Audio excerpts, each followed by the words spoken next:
Well, the way things stand right now, it would be a first-round playoff matchup in the West and a doozy at that. Spurs and Thunder. They're going to tip it off in just a few minutes with Marv Albert, Chris Webber, and David Aldridge on the call. Here in Atlanta Studio J, it's TNT NBA Tip-Off presented by Auto Trader. Ernie Johnson, Shaq, the Jet, Chuckster. Auto Trader player comparison. A couple of guys who were in the MVP conversation. Center stage tonight, Kawhi Leonard and the 50-13 San Antonio Spurs. Russell Westbrook with his 30 triple-doubles, averaging 32 points a game, which is #1 in the league. Now, the last time we saw Leonard play this week, it was against the Houston Rockets. Oh, my God. Chuckster, he was a force. Well, listen, I told you, he's the second best basketball player in the world after LeBron James. He's amazing. He's very quiet, obviously, and very shy. But Kawhi. Whoa, nice. I like that, Ernie. Nice. But the guy's the second best basketball player in the world, and we should appreciate him. So he didn't play last night. Pop rested him. So he could be ready for TNT. Rested LaMarcus Aldridge, and we appreciate that. And so what happens? You're home against Sacramento, and San Antonio falls behind by 28 in the second quarter.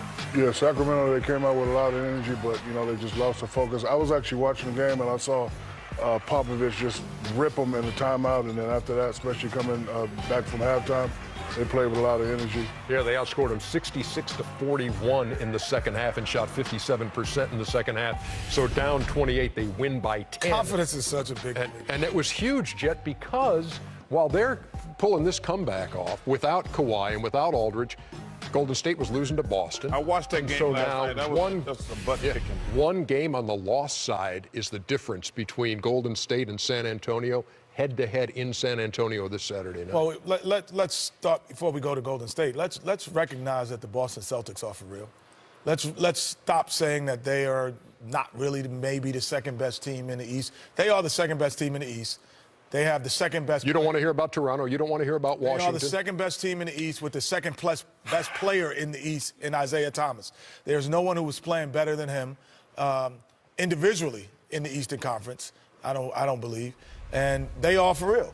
They have a legitimate shot at being in the Eastern Conference Finals and possibly being in the NBA And I will Finals. say this, Kenny. First of all, I like your perspective. You're just wrong. Who's better than them in the East? Thank you. Besides, Thank you. You better have an answer. You can't just Cleveland. make a statement and don't have an answer. Who's better than them in the East? Besides Cleveland. I don't know the answer to the question, but I'm saying I'm going to go with Washington, Kenny. There is a conversation between Toronto, the addition of Serge Ibaka and P.J. Tucker, and Washington. I love Isaiah. To me, he's probably right there, second, third MVP candidate. But when I look at Boston, I can't say they much better. What holds you back from saying that they are that team? What holds you back? They have the guy who you can get a ball in the clutch. Yes, but that's actually, to me, that's their weakness. Isaiah Thomas has to do so much heavy lifting, just like Russell Westbrook. Toronto, Kyle Lowry, he's out right now. But DeRozan, Valanciunas, excuse me.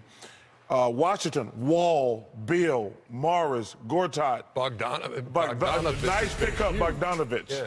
I think the problem is that to me is the problem and the weakness of the Boston Celtics.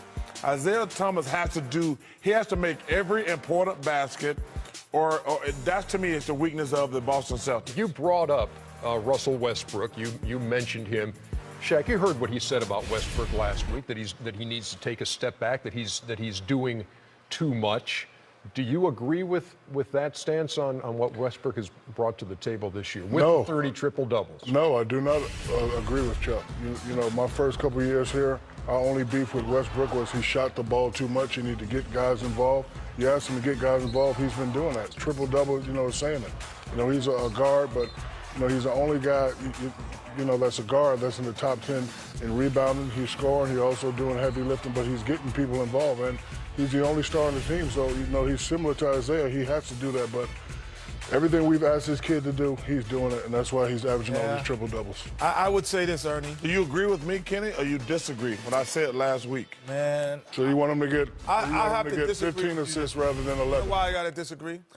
Sometimes, we've been saying Russell Westbrook had to take a back seat. I think now is somebody to need to step up.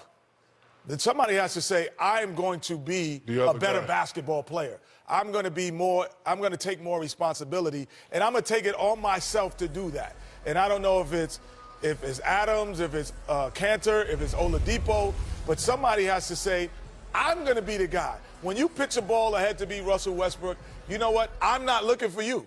I'm going to go ahead and make things happen.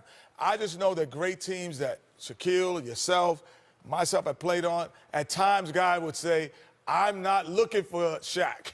And Shaq would say, they got to feed the big dog. I'm not looking for Shaq is one of the and greatest. he's got it. Somebody has to do that. Shaq, to me, he's on another level than me. He was better than me. But I've been Say that again? He's on another level. Okay. But I've been a great player where I had to do everything.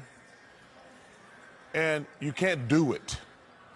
When I got traded to Phoenix and I got Dan Marley, Kevin Johnson, Cesc Ceballos, my life was so much better. I got 30 in Philly, and it was like, ooh. But I played, hold on for a second. We played against y'all, and Kevin Johnson would hold the ball times when we thought he should give it to you. And that's what I'm saying about Oladipo or Cantor or someone else. They have to say, I'm going to be better. Yeah, but I'm going to step up. But the problem is, Kenneth, they're caught up in this triple-double thing. Adams. That's their fault. See, Chuck, I think if Westbrook was caught up in the triple-double thing, then he would be trying like crazy to be saying, I need more assists. I'm right at 10. I need to average 10 assists. But that's not what, I don't see that. I don't think he's caught up in it. I think he plays, I think Russell Westbrook plays one way. But look, he's already got the points thing. I know that, but I'm saying, Ernie, so I would say if he's really concerned about averaging a triple-double, he'd say, I got to make sure I get those assists. I understand. So I don't think that's what's driving I understand you think that, but Ernie, I'm just saying you're wrong. The whole NBA, that's all they talk about is the triple-double thing. I'm just amazing feat. It's an amazing feat, but I'm saying when you got an Adams, a Cantor, Chuck, the man is averaging 11 a assists. Gibson. But the point is Ernie's making. So you want the man to average 15 assists rather than 11? The thing That's is, what you're saying? is not points. Is that what you're saying? The question is assists. So if he wanted to really average a triple-double, he wouldn't shoot the ball. He'd say, somebody make try to get for it. Listen, we can disagree. And we I just think he should do less, and the team would be better. So you want him to average 15 assists rather than 11? They're 24-6 when he has a triple-double. They're 11-23 when he doesn't. There you go. How many games they lost in a row? Spurs and Thunder coming up shortly, followed by the Lakers and Suns. Oh, can't wait for that Lakers game. No, not the Lakers.